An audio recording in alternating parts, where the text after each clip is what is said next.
Та бүхний амар гэрээ. Монгол хэлээр бичлэг хийгээг утсан байна. Эхлээд хийсэн дарснаасаа нэг амсаадах юм.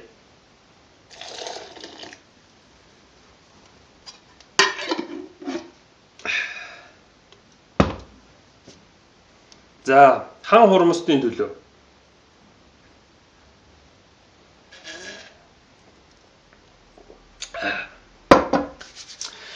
За, сүүлийн үед монгол хэлээр бичлэг хийгээгүй. Яагаад гэвэл ярих шалтгаан ч гэдэг юм уу, ямар нэгэн тийм байсангүй. Тэгээд ямар ч мэдээ одоо шин 2-3 жилийн дараа тийм утга учраа алддаг. 4-5 жилийн дараа жилийн өмнө одоо шин гадаад юу болж исэн талаар би одоо санахгүй байна гэдэг шиг тийм. Тэгэхээр үеийн үед чухал зүйлсийн талаар ярмаар санагддаг. Тэгээд ямар нэгэн шалтгаан байж ил ярина шүү дээ. Тэгээд өнөөдөр гэртээ ирээд нэг иймэрхүү юм олж харлаа, миний үүдэнд ингээд хатгацсан гэдэг юм тавчулчихсан байна. Тэгээд Есүс ямар зорилгоор дэлхийд ирсэн бэ гэж байна. Хүн төрөлхтнийг аврахаар уу, хүн төрөлхтнийг захирахаар уу, ертөнцийг ялахаар уу гэж. Яах гэж ийм энгийн асуудал байнга асуугаад одоо чинь ингэж одоо та Есүсийн талаар сонсноо ч гэдэг юм ингэж яагаад гэдгийг би ерөнхийдөө ойлгохгүй байна.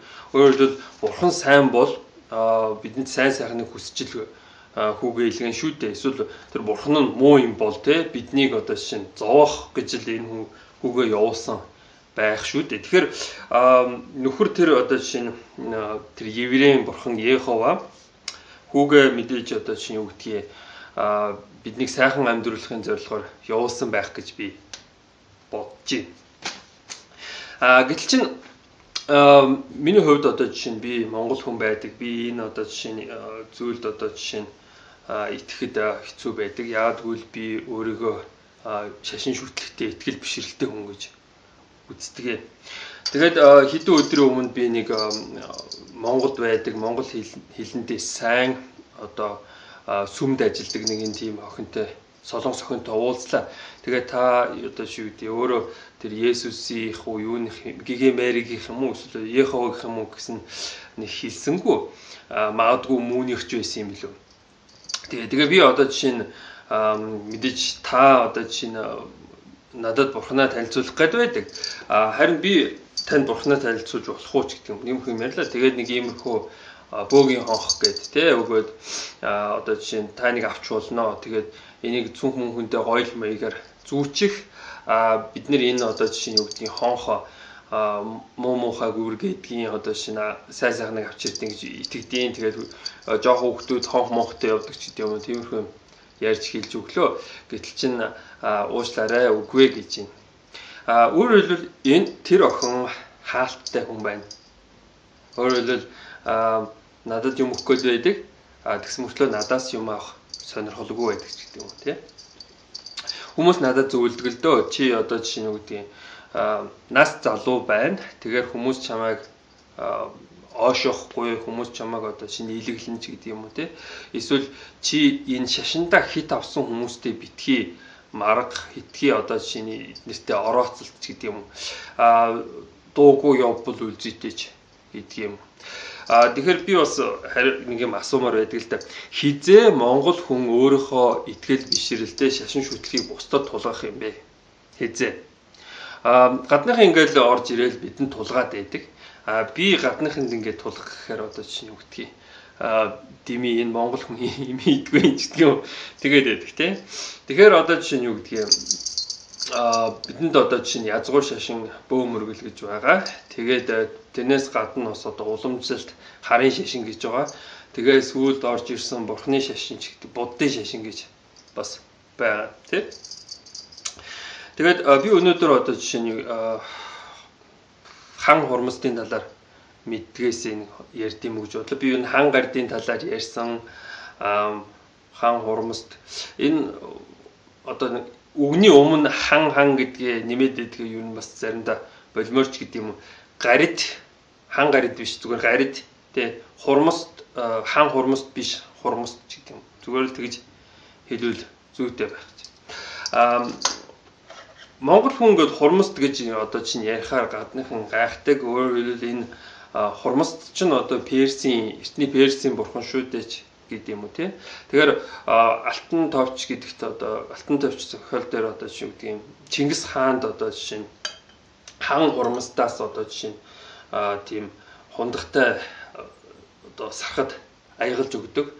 Тэгээд Чингис хаан ингэж жоохон айсан шинжтэй аваад одоо жишээ нь хүртдэг. Тэгээд дүүнер нь одоо жишээ нь бас одоо хүртээхээ дүүнертэй өгдөг. Харин дүүнер нь одоо жишээ нь юу гэдгийг хүртсэн боловч одоо залгиж чаддгүй ч гэдэг юм уу тэгсэн байдаг. Тэгээд ерөнхийдөө бол Чингис хаан бол хан хурмастын хувилгаан дүр юм а гэж одоо ярьцгаадаг. Тэгэхээр Чингис хаанд байдаг тэр одоо жишээ нь шидийн хүчтэй эрднүүдийг одоо жишээ нь Хаспут хамгын Лусын хаанаас өгсөн тэр шидэт дарсыг нь болохоор хан хурмастаас заяасан ч гэдэг өгсөн ч гэдэг юм тийгсэн байдаг. Тэгэхээр Монгол хүн одоо жишээ нь юу гэдэг юм хан гарид хурмаст хан хурмаст Лусын хаан Ирлэг хаан гэх мэтийн бурхтуудад одоо жишээ нь сүсгэлэн биширдэг. Тэгээд эдгээр одоо жишээ нь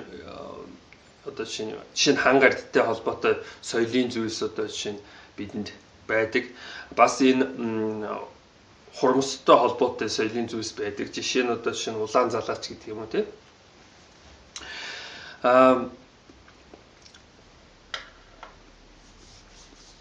Өөрч одоо энгийн асуудлууд ч тийм бурхан биднээс юу хүсдэг юм бэ гэж тий. Эцэг тэнгэр биднээс юу хүсдэг юм бэ гэж. Эцэг тэнгэр бидний эцэг учраас эцэг хүн юу хүсэх тэрийг л хүснэ. Эцэг хүн үр хүүхдүүдэд сайн сайхан амьдруулахыг хүснэ шүү дээ. Энэ тэгэхээр одоо жишээ нь үгдгийн энгийн асуудал байдаг. Өөрөөр хэлбэл таны амьдралын зорилго бол мэдээж сайн сайхан л амьдрах байдаг. Өөр илүү дутуу юм байхгүй. Одоо чинь бүгдийг нь одоо чинь үгдгийн бүгдийг нь дайлаар мордоод бүгдийг нь ялаад ингээд тэгэх бол таны амьдралын зорилго гэж хэлэхэд хэцүү.